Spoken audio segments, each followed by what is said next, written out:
in truth, I feel very inadequate to be standing up here to speak, following such chashuva rabbanim and mechanchim, who gathered so much and garnered so much from the Rosh Yeshiva Zatzal. Who am I? I'm not a Rosh Yeshiva. I'm not a Marbitz Torah. I'm just a Talmud. And maybe that's something, just a Talmud. But I'm a Talmud of the yeshiva that they spoke about, of the 3 hadrachas. And my hadracha in learning is a combination of all 3. I was zeichet to learn with Rav Brody Musa Seder, I have a big derech hamachshava. I learned b'chavrusa with Rav Shalom, and I have a derech in chakira. And I also spoke many hours with Rav Avraham while I was in the yeshiva, and over the many years since I was in the yeshiva, and the many times that I've made trips back to the yeshiva to sit and learn with him for an hour here, an hour there, 2 hours, 3 hours. Akadei Kach, my most recent 2 trips to Eretz Yisrael. One was in the middle of the wintersman, where I went for a week to sit and learn, and I got to spend a few hours with him in the office, sitting and talking and learning. And my most recent trip was around Lag BaOmer, was the last time that I saw him, and I got to sit with him again. And every time I saw him, I always had another davar chidush, an idea, a thought, and he would always be responsive with something that he would either add to it or show me a makar that I hadn't known about something that I was saying. And so for me, it's just what I would say is a balabas who, bein dorim, I get up and go to work. I learn a little in the morning, I learn a little in the evening. I learned when I was in the yeshiva many years ago. I hope to go back to sit and learn one day for more full time. He was a rock, a guiding light, and somebody that I always looked forward to seeing when he was in America and when I was in Eretz Yisrael. And I want to tell over a little bit about my experience and my connection in coming to the yeshiva. My first connection to the yeshiva started before I ever got to the yeshiva. I knew of the yeshiva because one of my very close friends, who was a yedid of mine, we were in Camp Tarvadas for many years together, and his older brother had gone to the yeshiva. And it was the summer of 1989, and his brother walked into I was a staff member in Camp Tarvadas, I was a younger staff member, and I had a room, and he walked into my room and he was wearing a t-shirt. And it had a big number 3 on it that was split down the middle, and the word split was in the middle, it said split 3. I had no idea what that meant. All I knew was an interesting looking t-shirt. And that summer, Rabbi Gurwitz came to visit Camp Tarvadas to visit a few of the Bachrim that had been by him at the yeshiva, and I heard that this Rosh Yeshiva, Rabbi Gurwitz, was there. No shaykhs whatsoever. That was going into my 12th grade year. And in 12th grade, I was preparing what I was going to do after high school. And I was going to go to Eretz Yisrael, and I prepared myself for a faher for a different yeshiva. And I went and I took my faher and I got accepted to that yeshiva. And for a variety of different reasons, I was directed that Rabbi Gurwitz was also in America, and maybe I should go and meet with him. And so I picked up the phone and I called, and I got his number where he was staying by his sister on East 17th Street, and I made an arrangement to meet with him. And I said, should I prepare something? He said, prepare what? He said, shtickle Torah or something, a faher. He says, no, just come to meet with me. So I went to meet with him in the house. We sat and we talked for a few minutes. He looked at me, he wanted to know why I was coming to Eretz Yisrael. Was I coming to party, or was I coming because I wanted to sit and learn or do something? I told him, I don't know what I want to do with my life. I might want to go to medical school one day, but I'd like to take a year off and really, work on learning a little bit and grow a little bit. And he said, okay, come to the yeshiva. So I don't know if that's Mizrach, Ma'ariv, Tzafon, or Durham, based on what everybody else said, but I'm coming to the yeshiva. Okay. No faher, no. He says, no, you're good, you can go. I said, okay, what about tuition? He says, what's tuition? I said, what do you mean? He says, well, what can your parents give? I said, my parents don't have 2 nickels to rub together, so I don't know what they can afford.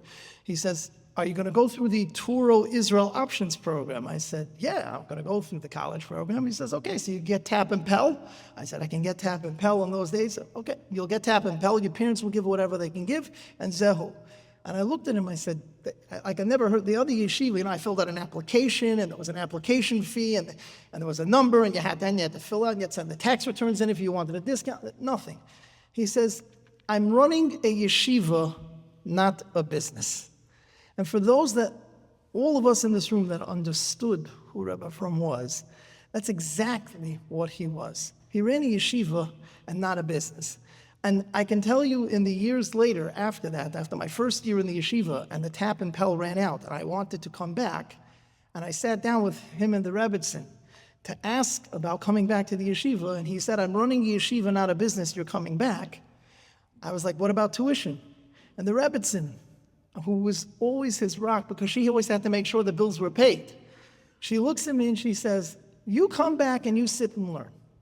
Just do me a favor. Listen, she wasn't even talking about him. She said, do me a favor.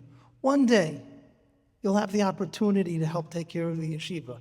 Don't forget about us. And I never forgot. And that was something that stayed with me for my entire life, all the way till now. I never forgot. I never forgot that time. I didn't have money. They gave me a job to run the kitchen.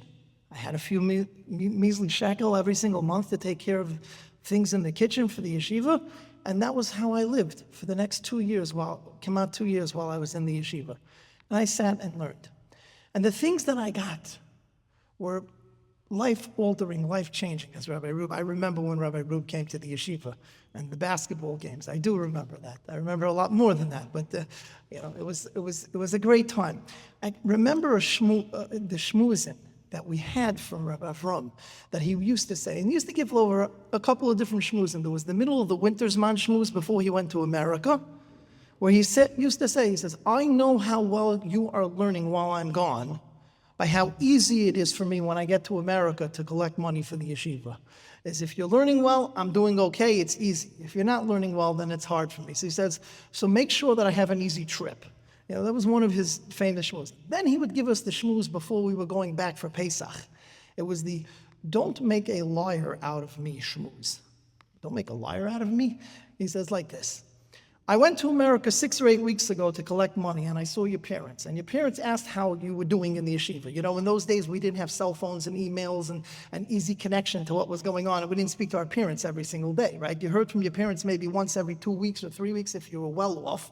And if you weren't so well off, you heard from them maybe once every 2 months, right? And come every now and then you'd get a letter that was sent 6 months ago, and you got it after you went home for Pesach, and it came back, when you came back after Pesach is when you got the letter that they sent Hanukkah time. But that's the way it was back then. So he says, when I was in America, your parents asked me, how are you doing? And I would tell them, you're getting up, you're going to Shachris, and you're sitting and learning about some other rabbi and everything, beautiful. He says, don't make a liar out of me. When you go home for Pesach, don't sleep the entire time. Don't go for 4 to 5, 6 weeks if you left right after Purim and not open a sefer once. You have to sit and learn. Don't make me into a liar. He says, you want to make yourself into a liar, that's okay, but don't make me into one. And he says, and I know what's going to happen because I'm going to go back to America after Pesach to collect money again in the summer's man. And the parents are going to yell at me and say, you lied to me. So please, whatever you do, don't. And that was his subtle way of pushing us to do more. Avraham always pushed us to do more than we thought we were capable of. And that was one of the nuances of how he did it. And it says, you can be as great as you want to be. As somebody said earlier, you could be as great as Moshe Rabbeinu. I remember a shmuz like that in the Beis Medrash, where he said to us, he says, you could be as great as Moshe Rabbeinu. You can learn, you could be mechadish. He says, why would it be so difficult for you to believe in your life that you can't be Metaritz or Rabbi Kiva Eger that was left as a Tzarech Iyun Gadol or a Taisus that says Tzarech Iyun?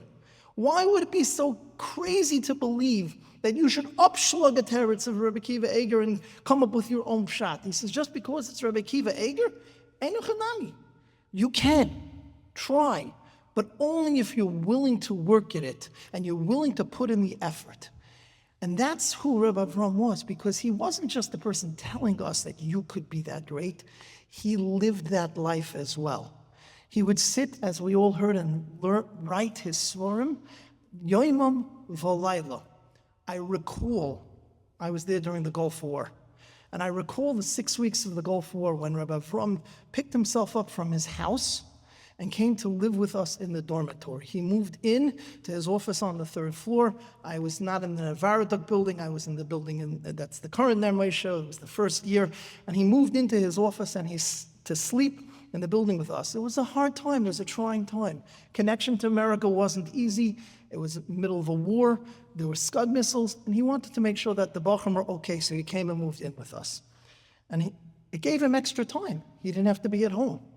And he sat with us and learned, and Yoimim V'Layla, and he sat and he wrote, and he was constantly writing. And I remember him saying, I'm Maven Yovan, I hope not to insult any of his children. He says, those days he still had single children at home. And he says, he once told me, to me, he said, those were the best 6 weeks of my life.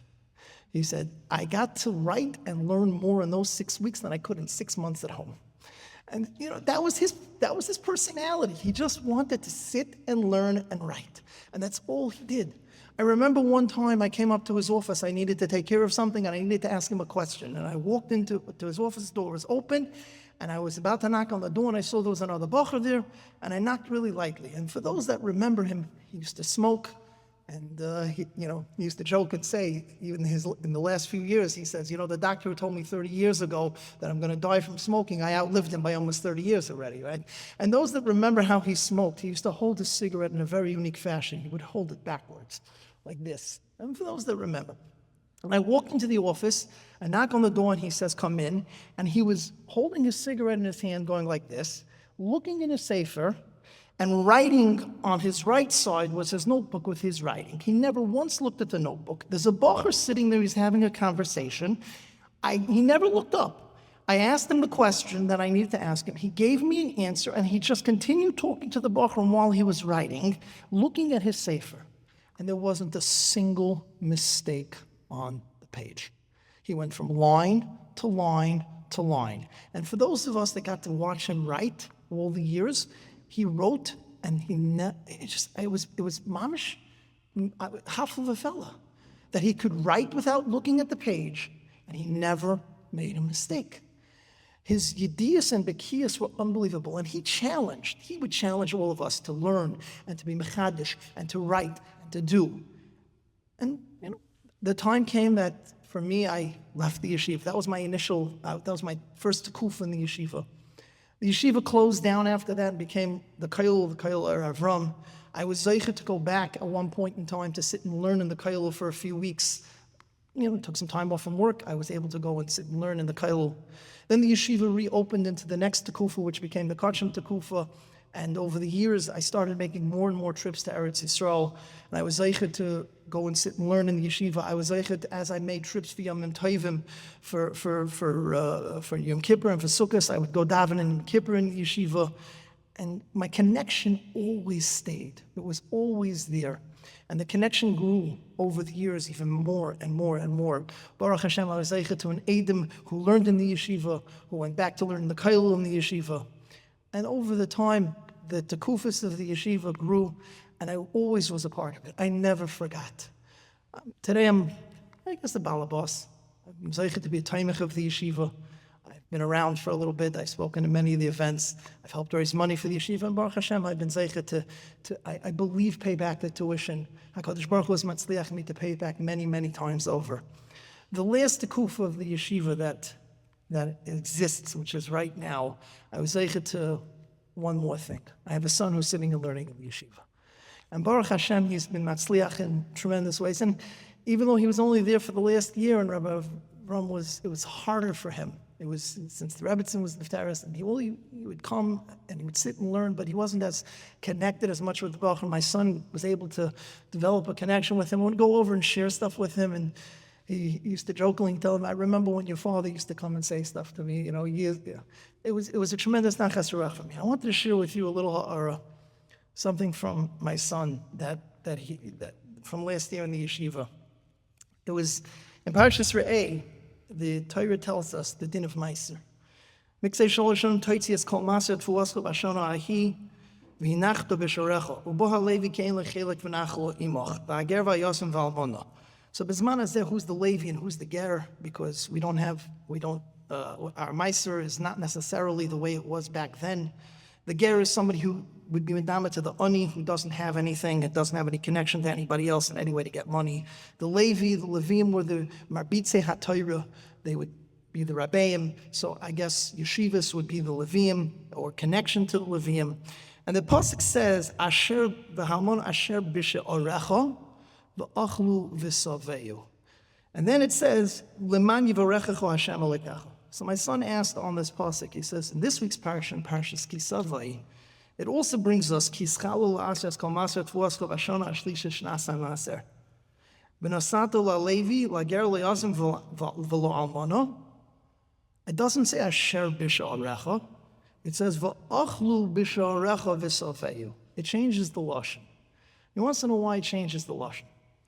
I added a question of the last part is why over there in Re'eh does it say Leman Yivarechecha, and over here it doesn't say Leman Yivarechecha. It leaves it out. So my son's teretz was as follows, and I think his teretz can be teretz both things. He says there's a din in Halacha L'Maisa and Meiser in Matnas Aniyin that Aniyeh Ircha kam koidim la'aniyeh ir acheres. That you first have a din to go and take care of your own, and then you can worry about other places. And he thinks the Torah is telling us over here in Parshas Re'eh the initial din.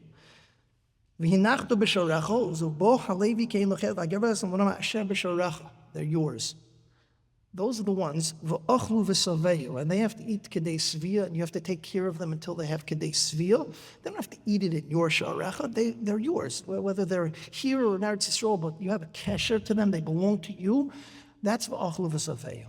Then after that, in Parshas Kisavai, it's telling you the din of what's going to happen for the Maisa, that you have to come to the halacha of biur, of getting rid of b'yarta kodesh min habayis.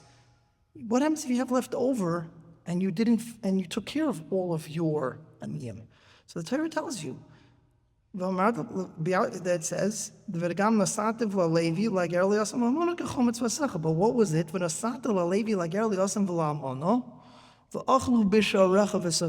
If you have to go find other aniyim, you're not mechuyev to pick yourself up and go look for them in all the corners of the earth. They have to come to you. When it's yours, you have to go and make sure v'achlu v'saveyu, right? Asher b'sha'arecha v'achlu v'saveyu, you got to take care of them. Other aniyim, they have to come to you. I think that's the Leman Yivarechecha as well.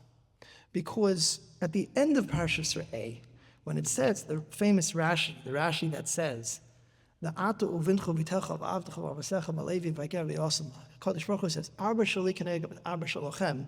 It also says over there, Asher b'sha'orecha, that they're your sha'orecha, and v'hoyisa ach sameach.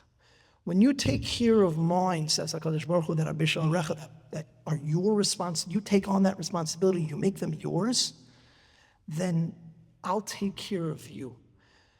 There's a Sefer Ma'aseh Ksofim that came out recently by Moshe Leibowitz, Talmud of Rebelsky, and there's a whole chapter in there on this idea that was written by a person standing here right now by the podium, on the idea of taking care of aniyim and tzedakahs that are important, that belong to you. And if you take care of what Hashem wants, HaKadosh Baruch Hu will open the doors for you. I happen to be a tremendous recipient of that idea, and the yeshiva has been the sub-recipient of my being able to help take care of the yeshiva. Whenever I stand there and I say, if I want to take care of my own, what's important to me, the Torah that's important to me, and the aniyim that are important to me, HaKadosh Baruch Hu is matzliach me in ways that I can never imagine. I can tell you story after story after story after story.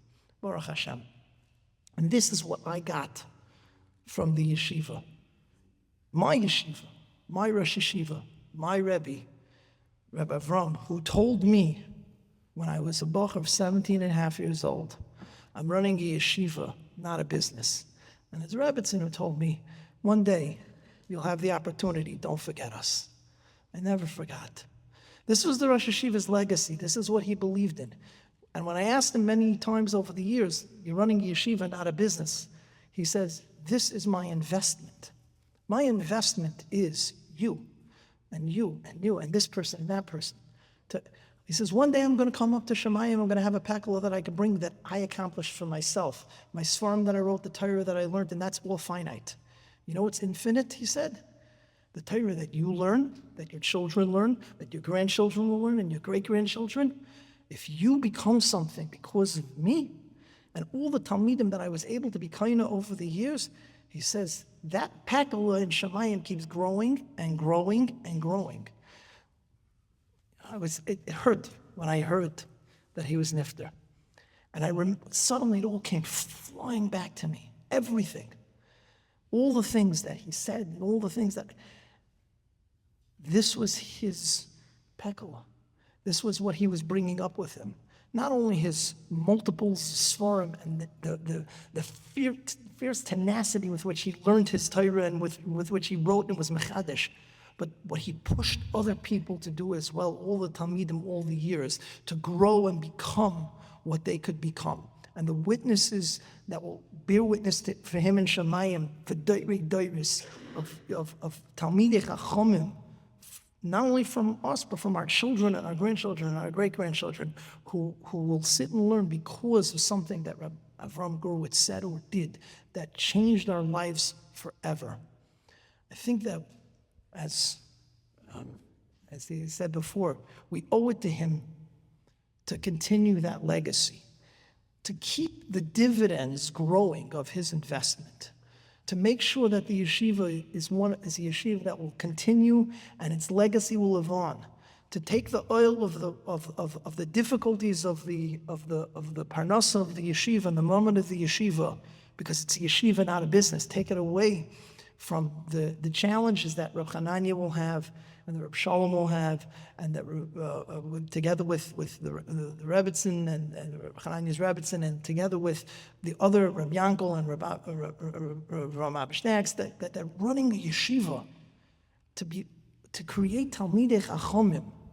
I think that that's such an important thing, that we should take on the oil of the Meiser.